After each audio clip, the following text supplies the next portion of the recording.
Good evening सभी लोगों से। मैं गुजारिश कर रहा हूँ कि जितने भी लोग अभी आईसीआर के लिए पेमेंट वगैरह कर रहे हैं उनका पेमेंट अभी नहीं हो रहा है, सो उसके लिए आप परेशान ना हो, वो बहुत जल्द ठीक हो जाएंगे। और उसके पीछे बहुत सारे रीजन है, उसके बारे में बात करने वाले हैं। उसके बाद दूसरी बात करेंगे यहाँ पे कि आपका जो यहाँ पे दिख रहा है कि चॉइस नॉट लॉक, तो ये चॉइस कैसे जाके लॉक कर पाओगे आप, इसके बारे में बात करते हैं। सो जैसा कि जानते हो कि ये चॉइस लॉकिंग जो है ना, ये ऑटोमेटिकली होती है, इसमें आपको चॉइस लॉक वगैरह नहीं करना होता है।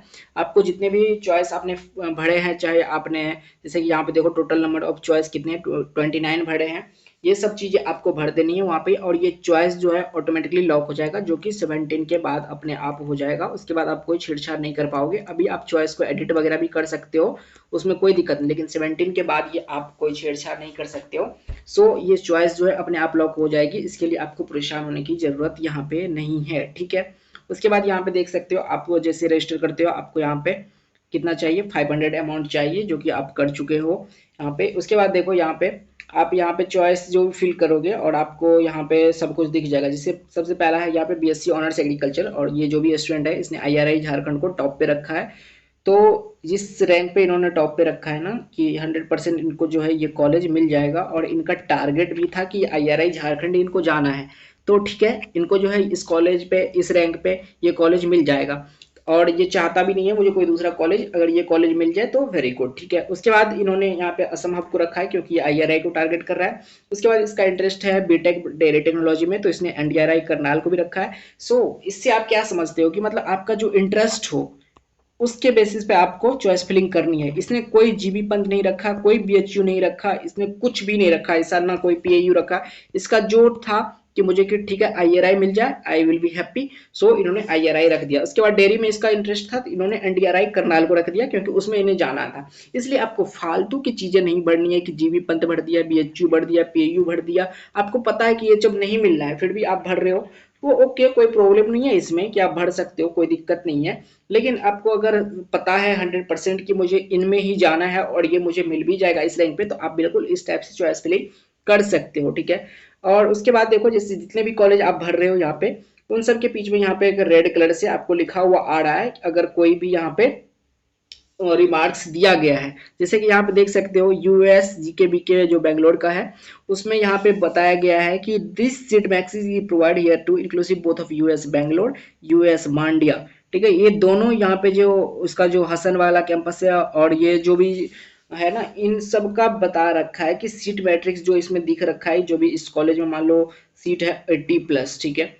तो 80+ सीट में नहीं, इन दोनों कैंपस के बारे में बात कर रहा है। अगर फर्स्ट राउंड में मिल जाए तो आपको मेन कैंपस मिल जाएगा, अगर सेकंड राउंड में मिलता है तो आपको सब कैंपस मिलेगा।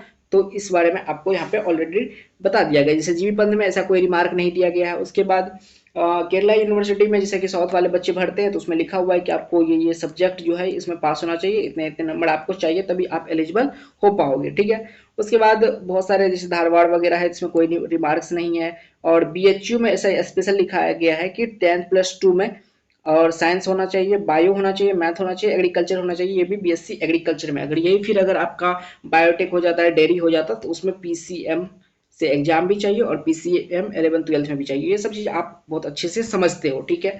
और इस टाइप से आप जो भी चॉइस भरोगे तो उसमें आप देख लेना कि आप यहाँ पे एलिजिबल हो या नहीं हो। यहाँ पे एक प्रॉब्लम आ रही है एज की, ठीक है। एज लिमिट जो है ना, इन लोगों को बड़ा परेशान किया हुआ है, कि कुछ बच्चे हैं उनको मतलब बहुत परेशान है कि मतलब एज लिमिट का क्या करे भाई। मतलब एज लिमिट उनको ऐसा हो गया है कि क्या ही बताए, उनको लग रहा है कि एज लिमिट मतलब अब खत्म है, सब सब खत्म है। तो उनमें सबसे बड़ी प्रॉब्लम यहाँ पे आ रही है एक, कि यहाँ पे एक देख लो, शेरे कश्मीर में यहाँ पे, शेरे कश्मीर में यहाँ पे दे रखा है मैक्सिमम एज 17 ईयर्स। अब मुझे ये समझ नहीं आ रहा है कि ये 17 ईयर्स का ऐसा कौन सा बच्चा है जो शेरे कश्मीर जा रहा है बीएससी एग्रीकल्चर के लिए। साथ में ऐसा एक और प्रॉब्लम हमें इसमें नहीं, बल्कि एक और हमें दिख रहा है आनंद में, ठीक है। आनंद में दिख रहा है कि 17 साल के मैक्सिमम एज लिमिट दे रखा है। कुछ लोगों का ये भी कहना है कि हमने जब यहाँ पे कॉल किया है, किनको जब कॉल किया ये आनंद वाले को, तो वो बता रहे हैं कि ये मिनिमम है, not maximum, this is the minimum. But इसका कोई पुख्ता प्रूफ नहीं है, ऐसा उन्होंने कुछ रिलीज नहीं किया। अगर ये मिनिमम होता तो उनको चेंज कर देना चाहिए था, ये मैक्सिमम 17 ईयर्स क्यों लिख रखा है, ठीक है। तो इस पे अभी हम कंफर्म नहीं है, इसको मैं कल कंफर्म करूंगा खुद से कॉल करके, तब मैं आपको बताऊंगा कि ये मिनिमम ही है या मैक्सिमम है, ठीक है। उसके बाद एक प्रॉब्लम आ रही है यहाँ पे पेमेंट का, ठीक है। इनवैलिड ट्रांजैक्शन पैकेट इस टाइप से बहुत सारे लोगों को आ रहा है, और इसके चलते मतलब उनका पूरा रजिस्ट्रेशन हो ही नहीं पा रहा है, उनका चॉइस फिलिंग हो नहीं पा रहा है। तो उसके लिए देखो यहाँ पे डॉक्टर जेना सर का नंबर है, इस पे अगर मैसेज किया गया है तो उनको पूछा गया है कि सर इस टाइप की प्रॉब्लम आ रही है कि हमारा ट्रांजेक्शन फेल हो जा रहा है, तो हम क्या किया जाए। तो उन्होंने बोला अगर if payment issue persist it can be sorted only tomorrow when banks open, यानी कि कल अगर 9 साढ़े 9 बजे जब बैंक यहाँ पे ओपन होगी ना, तभी जाके ये चीज सॉल्व हो पाएगी। ये आज रात की प्रॉब्लम है, यानी कि अभी 11 बज रहे हैं, तभी जाके ये मैसेज हुआ है, और तभी उनका ये रिप्लाई आया है अभी, ठीक है, 10 बजे के आसपास। तो ठीक है, कल 10 बजे तक का वेट करना होगा, और आपके पास टाइम है तो तब तक आप इसमें वेट कर सकते हो, नहीं तो तब तक अगर आप पेमेंट करोगे तो इस टाइप से आपका आएगा। और रही बात पेमेंट कैसे करना है, तो देखो दो ऑप्शन है आपके पास, एक तो आप यूपीआई क्यूआर कोड का यूज करके यहाँ पे पे नाउ कर सकते हो, और यहाँ पे यूपीआई आईडी वगैरह डाल के भी कर सकते हो, या क्यूआर से भी कर सकते हो, या फिर एक और ऑप्शन है यहाँ पे आपके पास कोई डेबिट कार्ड और क्रेडिट कार्ड का यूज कर सकते हो। जैसा कि मैं अभी तक सुना है कि जल्दी से जल्दी आपका पेमेंट करना है तो क्रेडिट कार्ड वगैरह का यूज कर सकते हो, उससे आपका पेमेंट जो है बहुत जल्दी क्लियर हो जाता है। आई होप कि आपको जितनी भी चीज़ें मैंने बताया वो बहुत जल्दी आपको समझ में आ चुकी होगी, और आपको परेशान नहीं होना है, ठीक है। अभी आपके पास टाइम है अच्छा खासा, आज 15 है, तो 2 दिनों का टाइम है, तो जल्दी जल्दी में आप कोई चॉइस फिलिंग मिस्टेक नहीं करना है। उसके बाद अगर आपको और कोई हेल्प चाहिए तो आप टेलीग्राम ज्वाइन कर सकते हो, वहाँ पे आप डायरेक्ट मैसेज कर सकते हो।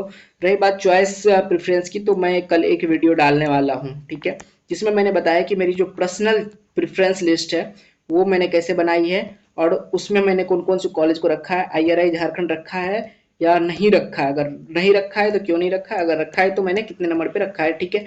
ये चीज कल आपको डिस्कस करके बताएंगे। So see you in the next video, okay bye.